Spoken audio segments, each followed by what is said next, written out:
What's going on, YouTube? Got a video coming up, and it's like the more and more I push the issue with all this information, YouTube keep flagging me, because I keep pushing the truth. Every time I put a video up, they flag me for something that's deep. But anyway, this is a dope video. It's gonna bring some truth that how the government just puts the drugs here, and they try to make it like they don't know what's going on. And it's a guy named Gary Webb, very, very good guy. Basically, they said he committed suicide, but after reading the reports and listening to a couple YouTubers, he had caught 2 shots to the back of the head, which I don't see how a person can shoot himself twice in the back of the head. But hey, this is what they say. But cut a long story short, I want y'all to watch this video. Like, comment, share, subscribe. Let me know your thoughts. It's really deep, and I hope you learned something from it. Because everybody already know drugs just didn't put itself here. We as citizens don't control those ships or submarines or planes that get flown from different countries. So it got here somehow, and we know how it got here. And I'm going to keep exposing them on that. So y'all go ahead, watch the video. Let me know what y'all think. Holla, see y'all later.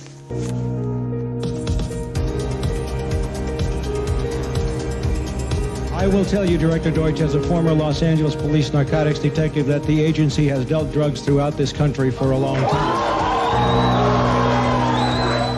For decades, the American government has been accused of intentionally flooding the streets with hard drugs. The CIA and law enforcement have supposedly been funneling drugs into the inner cities and to the African American community in particular as part of a covert effort to stop them attaining stability, building wealth, and achieving political power. It is aimed at African American, there's no doubt about that whatsoever. And for the other non-African people, they should know that this directly will harm them too. These ideas took particular hold in the 1980s, with the emergence of the so-called crack epidemic. It's easy to understand how people of color may not believe the US authorities have their best interests at heart. But do these particular drug charges stick? Did the intelligence agencies actually play a role in flooding American cities with cocaine? In this episode, we're exploring whether the CIA was actually responsible for the crack epidemic and how exactly this story gained so much traction.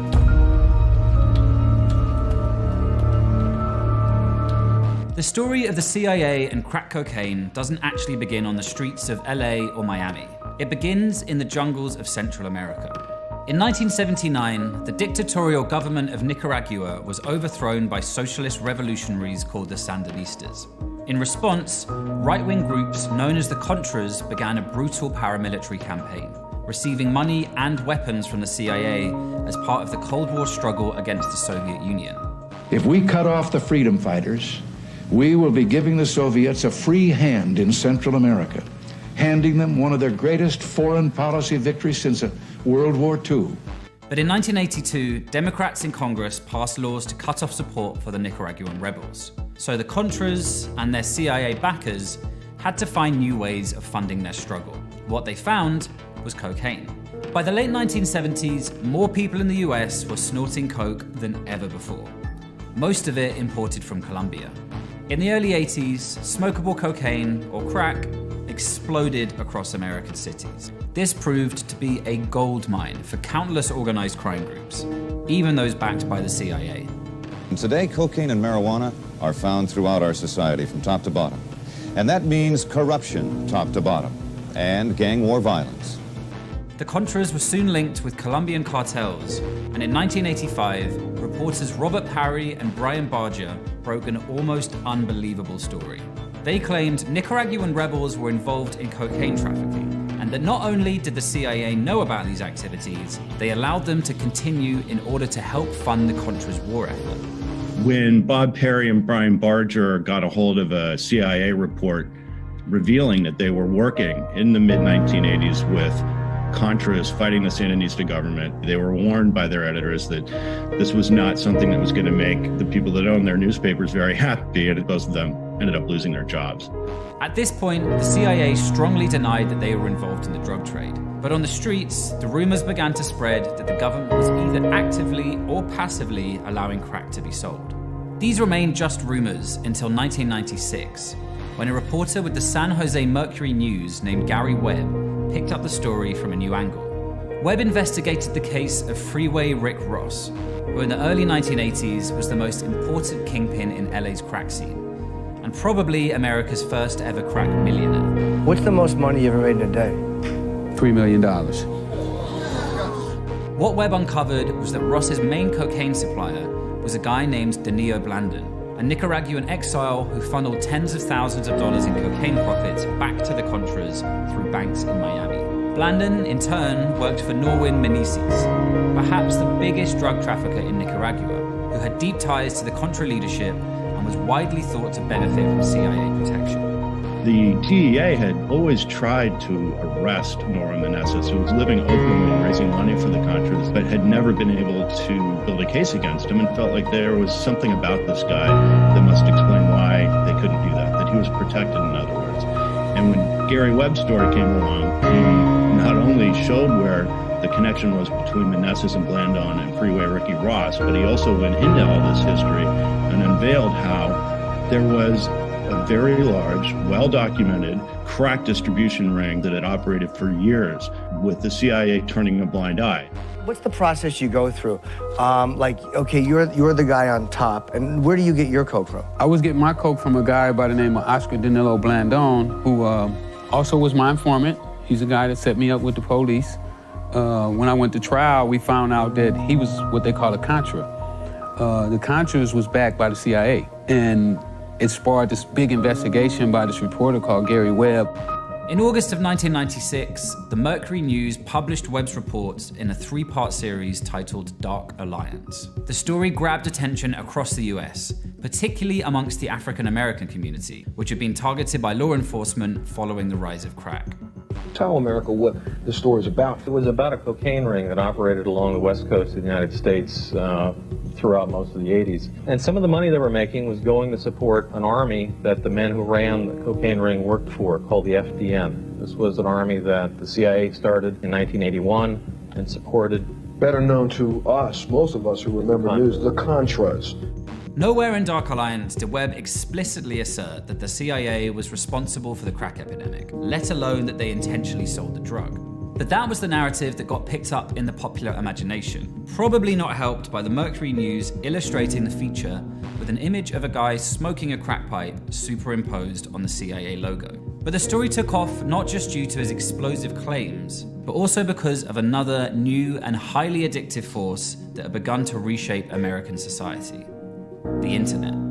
Dark Alliance was the first major piece of investigative journalism to be published simultaneously in print and online. The story went viral, getting picked up by everyone from street protesters to talk radio hosts and eventually politicians looking to attack the Reagan and Bush administrations. California Congresswoman Maxine Waters became a particular champion of the piece. As a public elected officials, all of us must be concerned that our government could have anyway been involved in drug trafficking. The reaction to the story was so intense that the CIA director took the unprecedented step of defending the agency at a heated LA community meeting. It is an appalling charge that goes to the heart of this country. I will get to the bottom of it, and I will let you know the results of what I found. How are we supposed to trust the CIA officials to investigate themselves? What was equally shocking, though, was the reaction of America's mainstream media. Webb and the San Jose Mercury News often maintained that Dark Alliance was intended as the beginning of an investigation that larger newspapers with more resources could then continue. But what actually happened was that instead of investigating the CIA, major papers like the LA Times, Washington Post, and New York Times all attacked Webb himself. Webb was eventually hounded from his job and found himself unable to work as a journalist. He died by suicide in 2004. All 3 major newspapers felt completely caught off guard by this story, so they fully attacked Gary Webb with a vengeance, unlike anything that had ever been seen before, and completely attempted to not only discredit his story, frame it as a conspiracy theory, but pretty much ruined his entire reputation. We saw a complete failure, perhaps one of the most shameful examples of how the mainstream press can operate in destroying a fellow journalist for getting at an important story. And Webb suffered mightily for this. But as people got more and more lost in the minutiae of attacking or defending Webb's journalism, the focus on the CIA's involvement in the drug trade began to get lost. A fact that internal CIA documents held up as a good example of managing a public relations nightmare. But in 1998, the CIA's own Inspector General released a report essentially admitting that many elements of the Dark Alliance story were true, that the agency had known that people linked with the Contras were importing cocaine, had done nothing to stop them, and had even protected them from investigation. So you had the CIA finally coming to the table and admitting that what we reported in the 80s and what Webb reported in the 90s was in fact true. Mr. Meneses was actually indicted in 1984. He was known within, my own sources in DEA told me he was known as El Rey de la Droga, the king of drugs. He was in more than 40 files and indicted mysteriously, and people within the DEA say that it was CIA intervention that kept this sealed indictment from ever being opened. In one case detailed in the report, when traffickers linked to the Nicaraguan king of drugs, Norwin Meneses, were busted in San Francisco in 1983, the CIA even requested that tens of thousands of dollars which had been seized be returned to the drug traffickers. The CIA admitted that they knew that these guys were selling drugs and had went to the Attorney General and asked the Attorney General could they not report it because the mission that they were trying to accomplish was so big. It was a matter of U.S., what do they call it? National security? National security. So wait, the CIA was allowing this just kind of to happen, the drugs to go in, and they weren't putting it there, but they were allowing it to happen and funneling the money. That's what we believe. This is a complex story, but let's try to answer the big questions. Did the CIA actually sell crack? On the evidence we've got, no. There were no agents with sunglasses and earpieces slinging rocks on the streets of Compton. Did the CIA work with and protect major drug traffickers? Yes, absolutely. They've been forced to admit that publicly. The real tragedy here is that as far as we know, no one from the CIA or the mainstream media even lost their jobs over this. The only people who suffered for it were the journalists who exposed the story and the millions of people targeted by the unjust and racist laws that were passed in response to the 1980s crack crisis. We'd like to congratulate drugs for winning the war on drugs.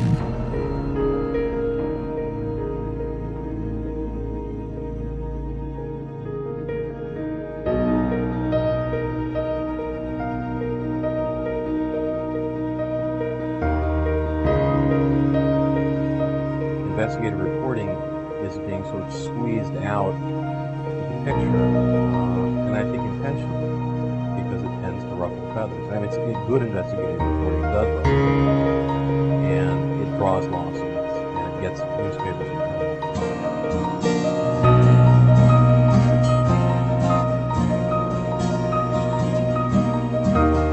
Old pirates, yes, they rob I, sold I to the merchants. My name's Gary Webb. I am an investigative journalist. I've been an investigative journalist for about 25 years for daily newspapers. And in 1996, I wrote a series of stories entitled Dark Alliance, which was about CIA involvement in drug trafficking.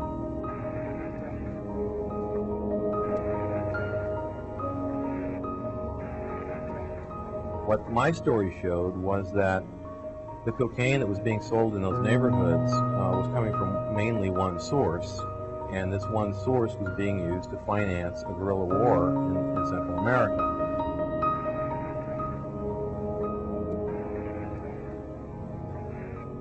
The general idea of the CIA dealing drugs was something that the American mainstream press had never written about before, and that's why it prompted outrage among blacks, among drug reform activists, among politicians, by the CIA, by every federal agency involved in the drug war, because it showed they weren't doing their jobs, that it was a fraud.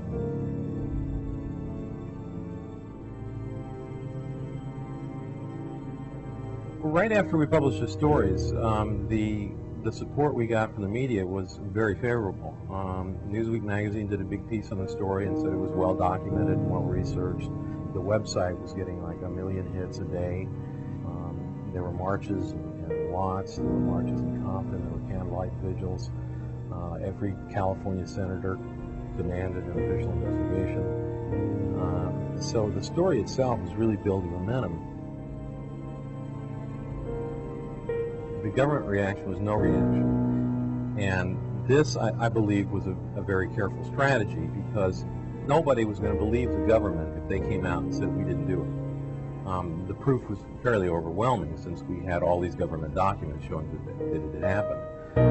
So what happened was they let the so-called liberal press speak for them. And they had the national security reporters at the Washington Post, who coincidentally used to work in CIA, write stories saying, it doesn't mean anything.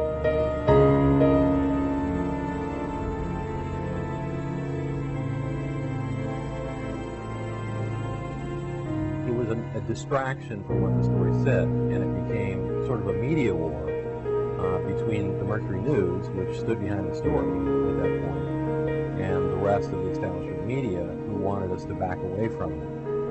And part of that reason was because these major newspapers had written about this issue back in the 1980s, but had written about it very dismissively, as if this is nonsense, it doesn't happen, it never happened. And 10 years later, we came back with documentation showing that it was absolutely true, and that it was worse than that.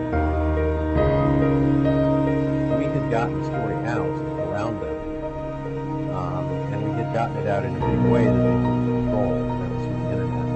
And I think a lot of this was directed to the Mercury News to say, we don't care what document, we don't care what kind of story you've got, we set the name.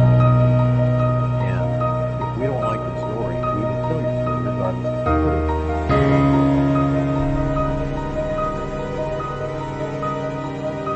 The media rejoiced when this came out, because it meant they had won. They had forced the newspaper to back away from a story that was true, simply because of this barrage of criticism, of mindless criticism, essentially, that really took its toll on the editors of the newspaper. And they were being seen as sort of outcasts from the club. And I think they made a political decision that it was better in the long run to take a dive on this story and get back in the good graces of the rest of the media.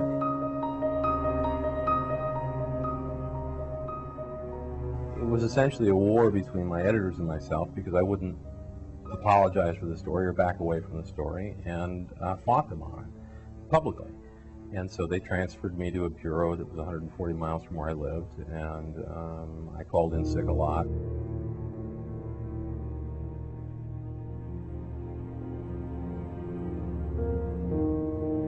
One of the things I'm proudest of in regards to that story is the website that the Mercury News set up, because it really was the first time that a newspaper brought its readers not only into the interior of the paper, but into the reporters' notebooks. You know, this was a story that, as I told my editors, had a very high unbelievability factor built into it. A lot of people were going to say, this can't be true. And this story became a sensation because of the website. Not because of the story, but because people could get to it.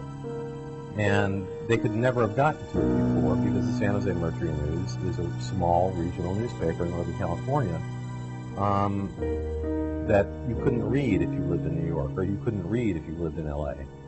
But this story you could read anywhere in the world and see all of our documentation. So it became, and we did this on purpose, to make it very hard to knock down, to make it very difficult for people to say this didn't happen. But they said it didn't happen anyway.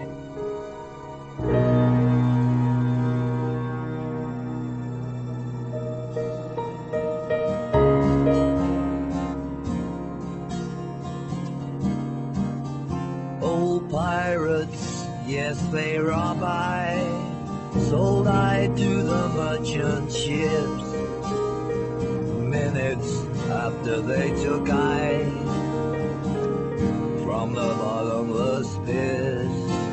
But my hand was made strong by the hand of the Almighty.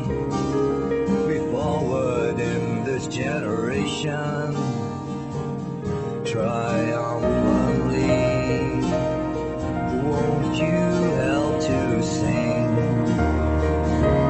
these songs of freedom? 'Cause all I ever had, redemption songs, these songs of freedom, these songs of freedom.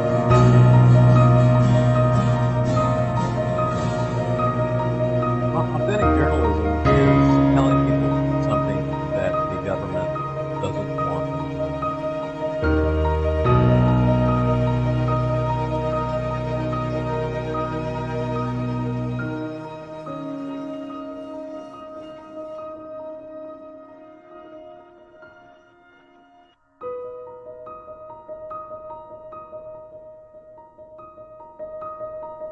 Pablo Escobar was one of history's most fearsome drug lords. When the law finally caught up to this legendary cartel leader, he was worth more than $30 billion. But how did this mysterious drug baron spend his billions? Today we're looking at a day in the life of Pablo Escobar. At the height of his power, Escobar was dealing with the day-to-day operations of the Medellin cartel, which controlled more than 80% of the world's cocaine traffic. Former associates report that Escobar was a workaholic. He woke early in the morning to deal with any potential threats to his business empire, including nosy politicians, potential extradition to the United States, and loss of inventory through drug busts. When he wasn't working, Pablo Escobar was a devoted family man. He married his wife, Maria Victoria Henao, when he was 26 and she was only 15. Henao's family did not approve of the marriage, and Escobar started a new independent life with his wife. The couple had 2 children, Juan Pablo and Manuela. Although Escobar was capable of extreme brutality, he was reportedly very sweet with his children. He tried to spend time with them and entertain them on his legendary Hacienda Nopales property. In fact, the house was designed for children to enjoy. When he had spare time, Escobar would walk around his massive compound with his kids, exploring the sculpture park and full zoo, which featured elephants, hippos, giraffes, and exotic birds. Although Escobar's children eventually turned against their notorious father, he made attempts to connect with them when they were young. He also lounged at his various properties scattered around the globe. Escobar owned a luxurious villa in Miami Beach. Many people believed it was bold to buy property in the US, and authorities eventually seized the house and all of its contents. When Escobar needed to get away for a few days, he would fly to a Caribbean paradise called Isla Grande. The property featured a mansion, apartments, courtyards, a large swimming pool, a helicopter landing pad, reinforced windows, and tiled floors. It was very rare for Escobar to take a holiday, but he would occasionally kick back on the beach in Isla Grande. The compound has since been demolished. In the early days of Escobar's drug career, he would personally fly drug shipments from Latin America to the United States. But as his wealth grew and the cartel's operations became more complicated, Escobar focused on big-picture decision-making. Before he was fictionalized in works like the Netflix series Narcos, Pablo was a working-class Colombian who was born in Rio Negro in 1949. Life was hard in nearby Medellin, where Escobar grew up, and his life of crime started young. Escobar's criminal career started as a teenager when he would steal gravestones and sell them to smugglers. Around the same time, Escobar started selling counterfeit high school and college diplomas to local students. In his 20s, the future drug dealer attempted to finish college, but he dropped out before obtaining a degree. After dropping out, Escobar met his future business partner, Oscar Benel Aguirre. They started running street scams around Medellin, including selling contraband cigarettes, fake lottery tickets, and stealing cars. Escobar's friends and family remember that he was obsessed with money and didn't care what he had to do to make it. Escobar promised himself that he would make 1 million Colombian pesos before he turned 22. He eventually made 100 million pesos, the equivalent of about $3 million US, by the time he was 26. Before he started working in the drug trade, Escobar was hired as a bodyguard and hitman. In the early 1970s, he made roughly $100,000 for kidnapping a prominent Colombian businessperson. But everything changed in 1975 when Pablo Escobar started working in the burgeoning cocaine trade. Of course, his biggest customers were in the United States, where consumers were rich and drug enforcement was ineffective. Escobar started frequent flights into the US via Colombia and Panama. Before long, he had a veritable army of planes at his disposal, including a Learjet, 6 helicopters, and 15 large airplanes.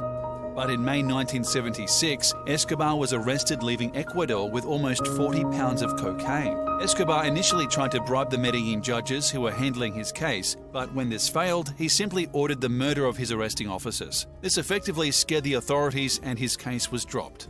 The 1980s brought increased demand for cocaine from the United States and with it, massive profits for Escobar and his cartel. In order to establish more routes in South Florida, California and Puerto Rico, Escobar purchased an island in the Bahamas called Norman's Cay, which included a 1-kilometer airstrip, a harbour, a hotel, houses, boats and aircraft, and a refrigerated warehouse to store the cocaine. With his newfound riches, Escobar purchased an 8-square-mile plot of land in Colombia, where he set up his infamous Hacienda Napoles. The luxury house he created contained a zoo, a lake, a sculpture garden, a private bull ring, and other diversions for his family and the cartel. Despite his controversial actions, Escobar was generally popular with the Colombian public. He tried to capitalize on this popularity and ran for the Chamber of Representatives in 1982. After winning his seat, Colombian authorities began to grow weary of his increasing power. The United States issued a warrant for Escobar's arrest. Colombia's Supreme Court began studying the legality of extraditing Escobar to the US. Before they reached a verdict, Escobar took matters into his own hands and ordered a militarized invasion of the Supreme Court building. More than half of the justices were killed and the rest were taken hostage. All papers related to cocaine smugglers were burned and the militants used the hostages as collateral to shut down all possibility of extradition. At the height of Escobar's power, the Medellin cartel brought in more than $70 million a day. This is equivalent to $150 million in 2021 money. This led to $26 billion in annual income, much of which was funneled directly into Pablo Escobar's pockets. To put this in perspective, the cartel smuggled 15 tons of cocaine into the United States every day and spent $1,000 a week just on rubber bands to wrap around their stacks of cash. And Escobar was an extremely public figure. Everyone seemed to know he was behind the biggest drug operation on earth. In 1989, Forbes listed him as one of the 227 billionaires and attributed his riches to cocaine. Escobar used his money to fund his local football club, Atlético Nacional, which won the most prestigious Latin American Cup the same year. When asked how he got away with his illegal business, Escobar replied, "The business is simple. You bribe someone here, you bribe someone there, and you pay a friendly banker to help you bring the money back." Although he was public enemy number one in the United States, Escobar worked hard to establish a Robin Hood image in his native Colombia. In addition to funding local sports teams, he built affordable housing and sponsored civic activities. His popularity helped him to evade authorities as locals would often serve as unofficial lookouts. Escobar offered financial rewards to anyone who killed police officers, leading to more than 600 murdered officers and making Colombia the murder capital of the world. Things reached a boiling point in 1989 when Escobar ordered the murder of Justice Minister Rodrigo Lara and presidential candidate Luis Carlos Galán. The incoming president, Cesar Gaviria, promised to curb violent crime and targeted Escobar specifically. Escobar recognized that he was in a difficult situation and negotiated a surrender to the authorities. In exchange, extradition to the United States was made illegal, and Escobar was allowed to kick back in his own luxurious private prison called La Catedral. Here, he had access to a soccer field, a bar, a jacuzzi, a waterfall, and unlimited visits from guests. Images of his palatial prison leaked to the media, and he was eventually ordered to enter a more conventional prison. However, Escobar escaped and was destined to spend the rest of his life running from the police. A strategic alliance was formed between the US government, Colombian government, right-wing militias, rival drug cartels, and a vigilante group called Las Pepes, which stands for People Persecuted by Pablo Escobar. The manhunt resulted in more than 300 of Escobar's former partners, lawyers, family, and friends being murdered. Although Escobar once seemed unstoppable, he was eventually killed in a bloody shootout only 16 months after leaving La Catedral.